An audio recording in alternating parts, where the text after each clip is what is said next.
There has been no reported loss of lives, but fire officers still at the scene say that they have been able to bring the fire under control. We've been joined on phone with ADO1 Alex Kingnate, who is a member of the PR unit at the Ghana Fire Service. Good morning, sir. Now, how did the fire start? Okay, so good morning to yourself. And a quick correction, the fire is not under control yet. It's been confined. Confined means that we've been able to keep the fire within the affected area, but to prevent it from further spread. But unfortunately, it's not under control yet. So around 1:18, we have what we call station outlook, where our team identified or based on see the size of smoke, proceed to a scene. So upon seeing thick smoke from afar, the team from Akola quickly marched out to proceed to the scene. And upon arrival at the scene at 1:20, they realized that the Cantamanto market, that houses used clothing, was gutted by fire. The fire was well alight and fast spreading, so they had to call for reinforcements. As of now, we have 13 fire tenders at scene. Almost all the fire tenders, I think with the exception of Anya, is all here, including Flagstaff, including Parliament. All these fire tenders have been marched out here to the fire scene, and even our tender from Tema Regional Headquarters and Syntex are all here at the scene, working hard to put the situation under control. But if you can tell us if you have been able to determine what the cause of the fire was. Well, we are still investigating. We are still fighting and fire investigating, but indications we are picking up from the people around direct or point to action.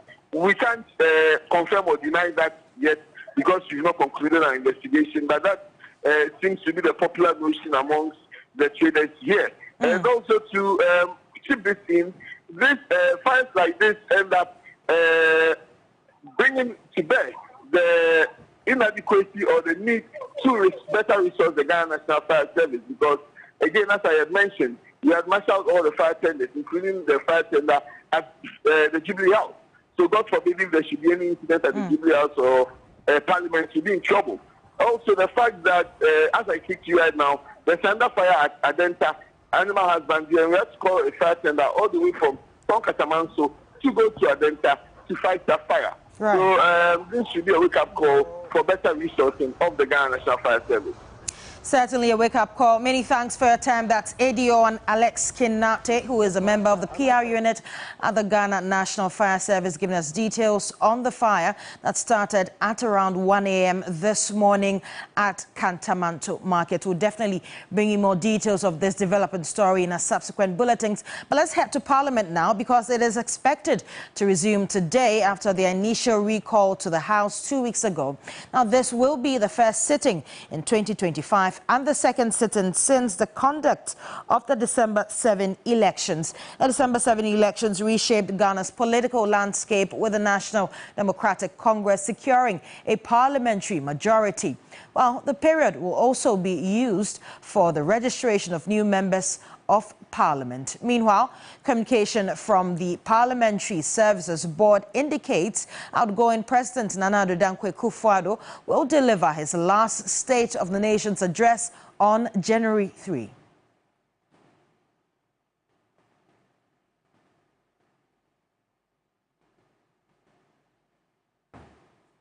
Now let's head to the courts. And residents of Tema Central, Okaikwe Central, Ablekuma North and Teshiman South would have to wait up to at least Saturday, January 4, to know with certainty their Member of Parliament-elect. And Accra High Court on Wednesday listened to legal arguments from lawyers of the NDC and the MPP. Making a case for the collation of results in the 4 constituencies under dispute, Lead counsel for the New Patriotic Party's candidates, Gary Nimakon, described the delay as unreasonable and noted that it would affect the constituents in Ablekuma North, Okaikwe Central, Teshiman South, and Tema Central. Among other things, he argued that there were irregularities including fraud and duress, leading to the declaration of the winners of the constituencies under disputes. He requested for videos of the declarations to be played in court to buttress his point. Counsel for the Electoral Commission, Justin Amanuvo, supported the MPP's application to collate and declare the results as it was part of its mandate which had been truncated. He argued that failure to do so will affect future elections as more interferences could occur. But lead counsel for the NDC parliamentary candidate, Godwin Edugyi vehemently opposed the MPP's application. He maintained that the rules of the application were not being adhered to and rather looked like an election petition with the orders they were seeking from the court. After more than 5 hours of proceedings, Justice Ban Force Japan adjourned the case to Saturday, January 4, to rule on the MPP's application. NDC Director of Legal, Edugyi reacted to the court's earlier decision on the objection. Oh no, I mean, we had to go into the main matter. As you are aware, once judgment has not been delivered, I don't want to speak on it. Saturday is just around the corner, and then we'll take... No, I mean, from the point that the judge says we should basically argue the substantive matter, I think we're okay with it. Dr. Justice Remsai, one of the representing lawyers, outlined the party's stance. A judicial review application in the nature of mandamus into allegation of petition is something that is against policy. So, for example, by this morning's ruling, what it means is that we are likely to have 276, judicial review, at least 276 judicial review, even before the EC Gazette reports, or even before declarations are made. Because according to the ruling, at any time that you think that a public official has done something untoward, you may bring an action for judicial review in the nature of mandamus. So you can imagine the challenge that this ruling, if it's allowed to stand, would cause to our democracy. Parliamentary candidates of the NDC maintain that they remain optimistic. Let's see how Saturday goes. We'll wait for the ruling on Saturday, but we're very confident that with the case that we put before the judge and the strength of the authorities we cited, I mean, this shows that this will be affirmed. I have no doubt that the will of the people will still stand. Yeah. God will give us. It's going to be a race against time as Parliament will swear in newly elected members of Parliament on January 6, which is Monday, because on Saturday, January 4, the High Court will decide on the MPP suit, which is to compel the Electoral Commission to collate and declare the results of 4 constituencies under dispute. These constituencies are Tema Central, Okankwe Central, Ablekuma North, and Techiman South. We'll see how the things will look like on Saturday. Lord Idwasari, TV3 News, Accra High Court. Now, away from the core, the Peace Council has charged Ghanaians to rally behind the incoming Mahama-led administration to build the country. Now, according to the Central Regional Chairperson of the Council, Right Reverend Richardson Abuaje Andam, the incoming government will succeed if all Ghanaians play their civic roles. We are praying that all of us will come on board and help our new government so that you can also make a lot of strides. The old government, the MPP government, have done their best. They have done a lot of things for our nation, Ghana. And I believe that the NDC government, which is also coming, is also going to do a lot of things for our nation, Ghana. We pray that all of us will put our support behind the new president, new administration, the president and the vice, so that we achieve whatever we want to achieve as a nation.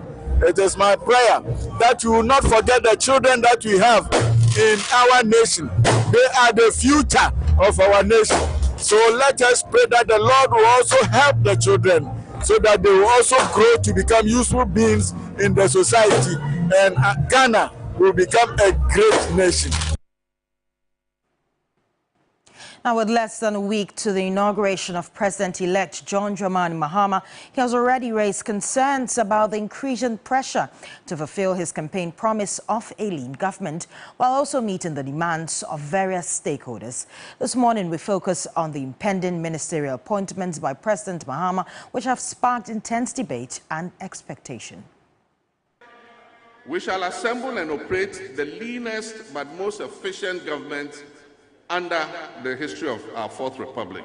It was a campaign promise made during the NDC's campaign launch. A promise to reduce the number of ministers to 60, a number significantly lower than the current administration's 85. We'll reduce significantly the size of government. And as announced in my speech at the UPSA late last year, in a crisis situation like this, it is my belief that this country can be governed efficiently with 60 ministers and deputy ministers. Per Article 78(1) of the 1992 Constitution, the President is required to appoint a majority of ministers of state from Parliament. However, President-elect John Mahama says he's already under intense pressure from various stakeholders. When I was campaigning, every constituency I go to, the paramount chief says, we're going to vote for you. But when we vote for you, you must make our son a minister. Hey. Meanwhile, at the time I say, I want to appoint more than 60 ministers, every paramount chief wants his son to be a minister. And we want in how many constituencies? Let's say 180 something. And so let's say 60 out of 180, you can imagine what the balance left will be. But God will guide us. Clearly, the President's promise to maintain a lean government may limit his ability to fulfill the requests of the traditional leaders. But as he navigates these competing demands, the nation awaits his decisions with great anticipation. Judith Brown, TV3 News. Well, the President-elect, meanwhile, says his vision remains running Ghana with a lean and efficient government structure. He's been promising to tackle corruption while building a Ghana of hope and aspiration. For our great nation includes a lean, efficient government responsive to your aspirations as a proud Ghanaian. We will work tirelessly to correct the outgoing administration's many wrongs, tackle corruption with dogged determination, and reduce excessive government expenditures. Each citizen's voice will be heard, and together we'll build a Ghana that reflects our collective hopes and dreams, the Ghana we all want and voted convincingly for. To the youth, you are our most valuable asset. Your energy, creativity, and passion are vital to our future success. I urge you to believe in yourselves and in the endless possibilities that lie ahead of you. Your participation will be crucial as we work together to cultivate a thriving economy and forge a brighter future for all. To business owners and entrepreneurs, I want you to know that my administration will support your efforts to create jobs and wealth. We're committed to removing barriers, simplifying processes, and providing the necessary resources to empower you to build and expand your businesses. Together, let us embrace positivity and hope. Let us stand united in the belief that we can reset our economy, restore dignity and integrity, and renew our collective commitment to building the Ghana we want. Now, with less than a week for President Akufo-Addo to leave office, it is uncertain whether he will assent to the anti-LGBTQ+ bill into law. Although the Supreme Court on 18th December 2024 unanimously dismissed the two legal suits against the bill, he's yet to announce his next line of action. There's more in the following News Desk report. On February 28, 2024, Ghana's Parliament passed the Human Sexual Rights and Family Values Bill, also known as the Anti-LGBTQ+ Bill. However, on March 4, 2024, when President Akufo-Addo met the members of the Diplomatic Corps, he indicated his inability to assent the bill into law because of a suit mounted in the Apex Court by a citizen against the bill. After legal back and forth at the courts, the Supreme Court on the 18th December 2024 dismissed the two separate cases against the bill filed by Dr. Amanda Odoi and Richard Delaskai. After the decision by the court, there is a deafening silence from the presidency. The bill risks of going through the whole process if President Akufo-Addo does not sign it into law. Meanwhile, the head pastor of the ICGC Faith and Miracle Temple in Teshikamtu, Reverend Dr. Samuel Nyako, says the passage of the anti-LGBTQ+ bill into law could affect Ghana's development. I'm a Christian. I am against gayism or lesbianism, but we must be realistic. A lot of money comes from the West, from these gay people and lesbians to our country. Can we run our economy without their money? This is the dilemma our leaders are in. Our budget is largely financed by the West. If we can run our economy without a white man's contribution, the president can easily ascend. The dilemma facing our leaders is, if we sign this bill, all the money that come from this country will not come to our country again. And we must be ready to face the reality. Now let's do some health, and the general public is encouraged to take in a lot of water and maintain proper body moisture in this dry weather condition as the country remains prone to experiencing the seasonal cerebrospinal meningitis outbreaks from this month. Now, health officials say that they are on high alert for any possible outbreak of the disease in the country. Meningitis, a severe infection of the membranes covering the brain and spinal cord, poses a significant public health challenge globally that usually occurs during the dry seasons in prone areas. Cerebrospinal meningitis, CSM, remains a public health burden in Ghana that causes up to 10% mortality in confirmed cases annually. The northern part of the country falls within the meningitis belt, placing it at high risk of contracting the infection, and health officials are on the alert. When you have very dry weather and then you have high temperatures, you are prone to get meningitis. So we are monitoring. We have what they call the weekly charts that we are monitoring. So far, we have not crossed any epidemic threshold. But then meningitis normally will come, let's say, January, February, March. But we are still monitoring it, and we don't have that surge in cases as of now. The Director of Public Health, Dr. Franklin Asiedu-Bekwai, noted that children and the elderly with weaker immune systems are the most affected groups, encouraging all to stay safe. Let's make sure that we are drinking a lot of water, and make sure that we are applying a lot of cream, like moist cream, if it's good to share better, and drink a lot of water. Yes, and then if your eyes are dry, you can wear some sunglasses. But I think that we will start getting cough and things like because of the dryness of the weather. That's what I'm saying, that when you drink more water, you're not likely to get the cracks. Yes, and so more water, and then we're applying a lot of moisturizers on your skin will prevent dryness of the skin. According to the World Health Organization, meningitis affects approximately 1.2 million people worldwide each year, resulting in 135,000 deaths, and vaccination remains the most effective way to prevent meningitis. Now, on the international front, Ivory Coast has announced that French troops will withdraw from the West African nation, further reducing the military influence of the former colonial power in the region.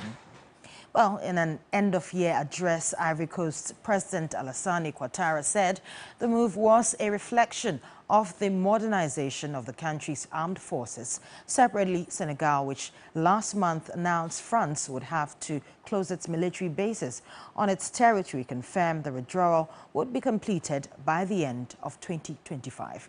Ivory Coast is home to the biggest remaining contingent of French troops in West Africa.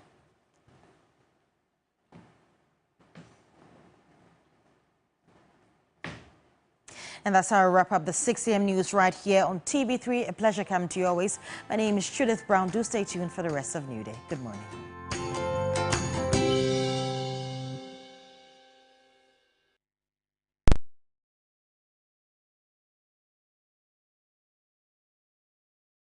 In a world where every moment counts, one team stands ready to deliver the news that shapes our lives. A team driven by truth, integrity, and unwavering dedication. They travel to the front lines in the tireless pursuit of truth to bring you the world stories like never before. Get ready to witness the stories that matter. We have the most trusted voices in journalism who are committed to delivering accurate, balanced, and thought-provoking news. TV3, first in news. The news that matters most is the news that hits closest to home. When it breaks, we are there. If it touches your family, your city, affects your expenditure, your decisions, as well as your safety, we've got it covered. It's easy to just cover the news. What we are doing is different, creating a news experience that prepares you for anything. TV3 News, award-winning journalism, world-class quality, on TV and online, right at your doorstep.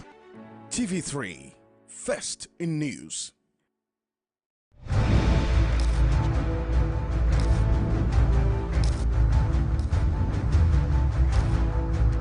This is Hot Issues, your passport to the most compelling conversations of our